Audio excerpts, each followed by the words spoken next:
The search for lost graves at 2 Kansas City cemeteries has expanded since we first brought you this story earlier this month. Amy Hawley is live at Blue Ridge Lawn Memorial Gardens with continuing coverage tonight. Amy?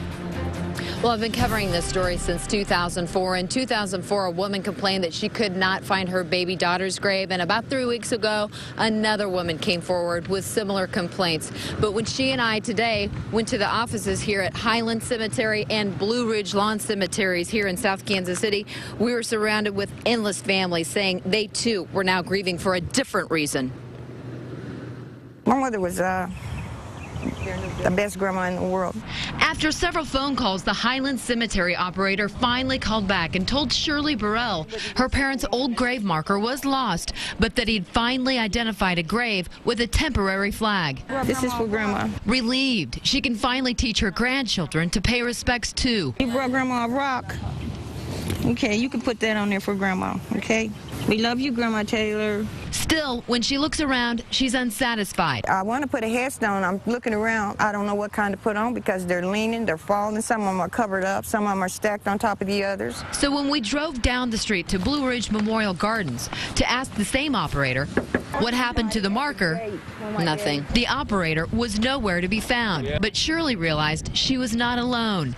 We were inundated by families who thought they were there to remember, but were now grieving for a grave. My mother and my brother's grave is just completely lost. There's no headstone. Oh man, that's a lot of memories right there gone. It hurts. He says he's been searching for years. I left my number probably about 50, 60, 70, 80 times. We found families digging on their own, poking holes in the ground, searching with shoes, some with success, but others, like this man, looking for his entire family. There's supposed to be 5 here. Yeah. And you're positive this is where it is? Yeah, this is where it's supposed to be at. But none of them are here? None of them are here. An entire family lost. He wonders what's going on.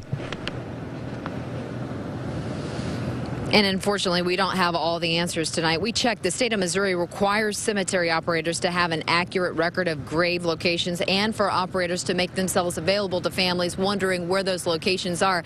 Just a few minutes ago, I got a hold of the cemetery operator again, Richard Love. I asked him if he could meet me and the families out here with so many questions wondering where their lost graves are. He said, quote, he didn't have the time. And that, the state says, is breaking the law.